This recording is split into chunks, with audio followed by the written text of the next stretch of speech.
안녕하십니까. 맥체인 성경 읽기 민수기 30장, 시편 74편, 이사야 22장, 베드로후서 3장, 첫 번째 민수기 30장, 서원에 대한 책임과 질서, 본문 이해에 도움이 되는 배경과 맥락을 소개합니다. 민수기 30장은 하나님께 서원한 것에 대한 책임과 그 실행의 질서를 규정합니다. 특히 여성이 서원할 경우 아버지나 남편이 그것을 들었을 때 무효화할 수 있는 권한이 있다는 내용이 포함되어 있는데, 이는 고대 이스라엘 사회의 가부장적 구조와 동시에 언약 공동체 내 질서 유지의 맥락에서 이해되어야 합니다. 사람이 여호와께 서원하였거나 결심하고 서약하였으면 깨뜨리지 말고라는 원칙은 언어와 약속의 신실함을 강조합니다. 이는 하나님과의 관계 속에서 신중한 약속과 성실한 이행이 얼마나 중요한지를 보여줍니다. 본문의 중요 구절을 소개합니다. 사람이 여호와께 서원하였거나 결심하고 서약하였으면 깨뜨리지 말고 그가 입으로 말한 대로 다 이행할 것이니라.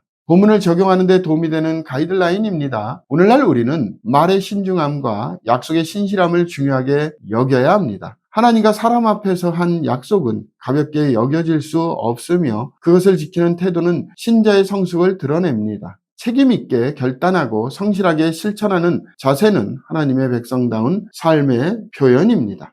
두 번째, 시편 74편, 성소 파괴에 대한 탄식과 하나님의 구원을 향한 간구. 본문 이해에 도움이 되는 배경과 맥락을 소개합니다. 시편 74편은 성전이 파괴된 상황에서 공동체가 드리는 애가입니다. 시인은 하나님이여 어찌하여 우리를 영원히 버리시나이까 라는 깊은 절망 속에서 기도하며 원수들이 성소를 더럽히고 하나님의 이름을 모독하는 행위를 고발합니다. 그러나 이 시편은 단지 탄식에 머무르지 않고 하나님께서 예전에 행하신 구원의 역사, 곧 홍해를 가르시고 괴물 리워야단을 꺾으신 일 등을 기억하면서 다시 개업해 주시기를 간구합니다. 절망 속에서도 과거의 구원 역사를 붙드는 믿음이 돋보입니다. 본문의 중요 구절을 소개합니다. 시편 74편 1절, 아삽의 마스길. 하나님이여 주께서 어찌하여 우리를 영원히 버리시나이까? 어찌하여 주께서 기르시는 양을 향하여 진노의 연기를 뿜으시나이까? 본문을 적용하는 데 도움이 되는 가이드라인입니다. 오늘날 우리는 교회와 신앙의 위기를 느낄 때 하나님께서 여전히 역사하시는 분임을 믿고 그분의 도우심을 구해야 합니다. 고통 중에서도 하나님의 과거 은혜를 기억하며 미래의 회복을 소망하는 믿음이 필요합니다. 하나님은 침묵하시는 듯 해도 여전히 자기 백성을 잊지 않으십니다.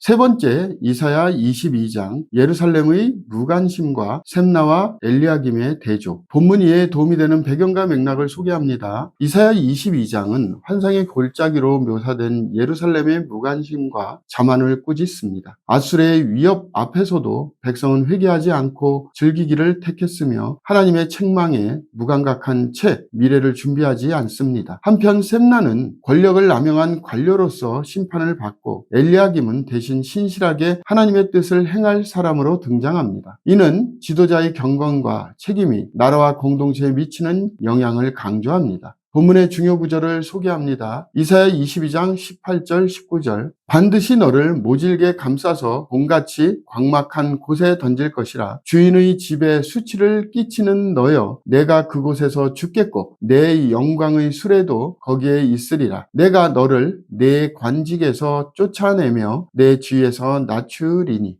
본문을 적용하는 데 도움이 되는 가이드라인입니다. 오늘날 우리는 하나님의 공동체 안에서의 직분과 책임이 하나님 앞에서 얼마나 무겁고 신실해야 하는지를 기억해야 합니다. 직책은 권력이 아니라 섬김과 신뢰함의 자리이며 하나님의 뜻에 어긋날 때 하나님은 그 자리를 옮기실 수 있습니다. 경건한 지도력은 공동체 전체에 하나님의 축복을 가져옵니다. 오늘의 마지막 본문 베드로후서 3장, 주의 재림과 세상 종말에 대한 경고. 본문 이해에 도움이 되는 배경과 맥락을 소개합니다. 베드로후서 3장은 주의 재림과 세상 종말에 대한 명확한 교훈을 담고 있습니다. 조롱하는 자들이 그가 강림하신다는 약속이 어디 있느냐라고 말하며 믿음을 흔들려 할 것이지만 하나님은 오래 참으시며 아무도 멸망하지 않고 다 회개에 이르기를 원하십니다. 주의 날은 도적같이 임할 것이며 새하늘과 새 땅을 바라보며 거룩하고 경건하게 살아야 함을 강조합니다. 종말론적 삶의 자세가 강조되는 장입니다. 본문의 중요 구절을 소개합니다. 베드로서 3장 9절. 주의 약속은 어떤 이들이 더디다고 생각하는 것 같이 더딘 것이 아니라 오직 주께서는 너희를 대하여 오래 참으사 아무도 멸망하지 아니하고 다 회개하기에 이르기를 원하시느니라. 본문을 적용하는 데 도움이 되는 가이드라인입니다. 오늘날 우리는 주님의 재림이 더딘 것이 아니라 하나님의 인내임을 이해하고 회개의 삶을 살아야 합니다. 세상의 끝을 대비하는 자는 거룩함과 하나님의 약속에 대한 확신으로 살아갑니다. 날마다 주님을 만날 준비를 하며 영원한 소망을 품고 살아가야 합니다. 감사합니다.